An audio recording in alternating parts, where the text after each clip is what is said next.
Bien-aimés dans le Seigneur, bonjour.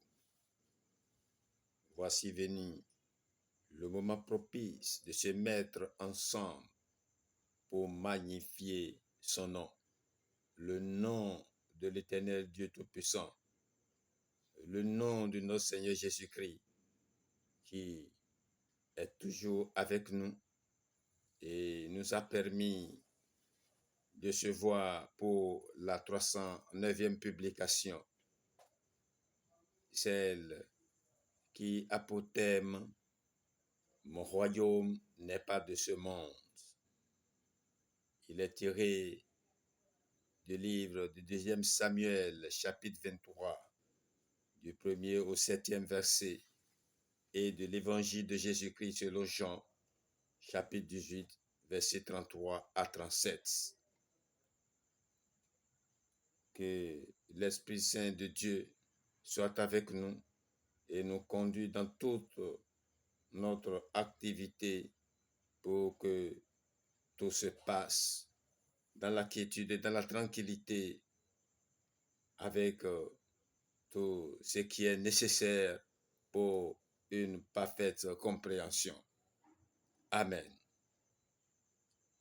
Bien-aimés, sans plus tarder, nous abordons ce thème « Mon royaume n'est pas de ce monde » et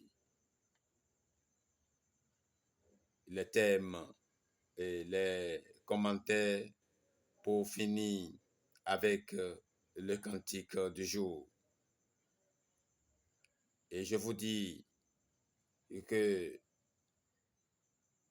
mon royaume n'est pas de ce monde, veut bien vouloir dire que ma royauté n'est pas une royauté selon ce monde. Mon royaume n'est pas un royaume comme ceux de la terre qui sont bornés, sujets à 1000 traverses. Ma royauté est beaucoup plus que cela. Mon royaume ne connaît pas de frontières. Il est infini, éternel. Il ne dépend ni d'un plébiscite, ni du suffrage universel. Le bon ou le mauvais vouloir des hommes ne peut rien contre lui. Ma royauté n'est pas une royauté qui passe. Mon trône n'est pas un trône qui a besoin de soldats pour se maintenir et qu'une révolution peut renverser.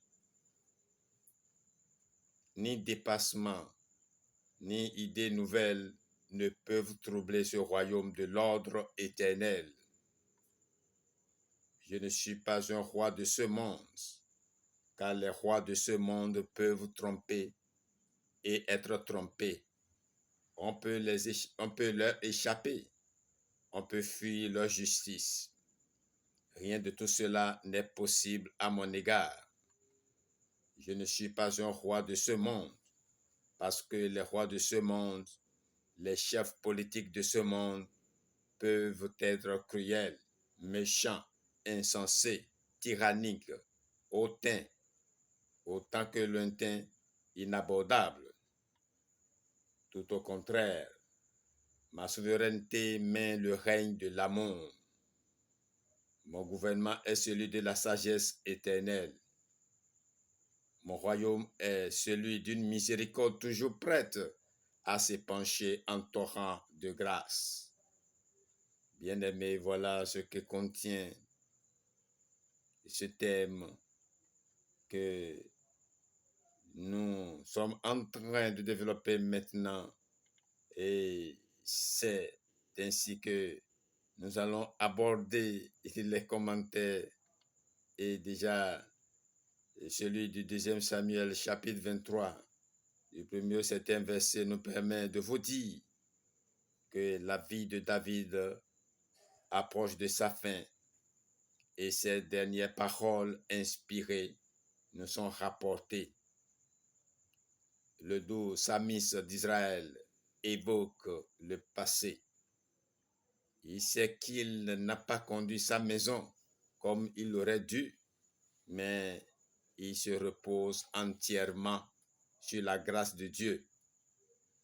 celle-ci a préparé pour lui, pour Israël et pour le monde, un avenir de gloire sous la domination de Christ, le roi de justice et de paix.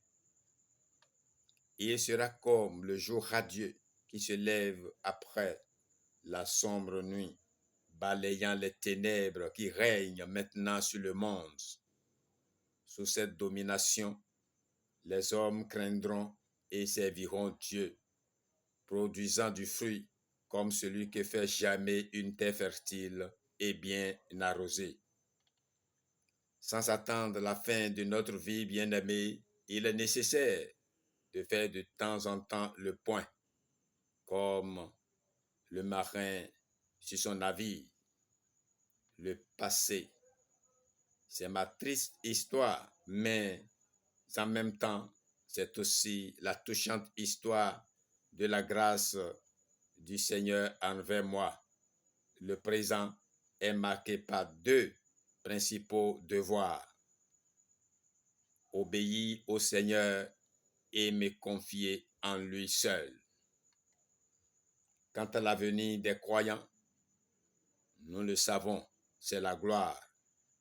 Christ partagera la sienne avec eux, ainsi qu'il l'a dit à son Père. Jean chapitre 17, verset 22. Avec ce verset, nous abordons Jean chapitre 18, verset 33 à 37. Et ici, en conduisant Jésus au gouverneur romain, les Juifs veillent à ne pas être souillés tout en changeant leur conscience du plus affreux crime jamais commis. L'apôtre Paul donne un exemple à Timothée. La belle déclaration du Christ Jésus devant Ponce Pilate. 1 Timothée, chapitre 6, versets 13 à 16. Quoi qu'il puisse lui en coûter, le Seigneur affirme sa royauté, tout en précisant que son royaume n'est pas de ce monde. Ce verset 36 devait éclairer tous ceux qui aujourd'hui déploient beaucoup d'efforts pour établir le royaume de Dieu sur la terre. L'amélioration progressive du monde pour permettre au Seigneur de venir y régner n'est qu'une illusion. Si lui n'a pas produit cette amélioration, n'est-ce pas de l'incrédulité que de prétendre renouveler cette expérience et y parvenir mieux que lui? Qu'est-ce que la vérité? Demande Pilate. Mais il n'attend pas la réponse. Il ressemble à tant de personnes que cette question n'intéresse pas, parce qu'elles redoutent au fond d'avoir à mettre leur vie en accord avec ce qui leur sera répondu. La vérité était devant Pilate dans la personne de Jésus. Chapitre 14, verset 6. En vain cherche-t-il à échapper à sa responsabilité en proposant de relâcher le prisonnier pour la Pâque. D'une seule voix, les Juifs réclament à sa place la libération du brigand Barabbas. Bien-aimé, c'est à toi cet enseignement. Sache dès aujourd'hui que le royaume de Christ n'est pas sur cette terre. Et si tu arrives à accepter Christ comme ton sauveur, si tu proclames Christ qu'il est Seigneur et tu possèdes le Saint-Esprit, ton royaume n'est pas de ce monde.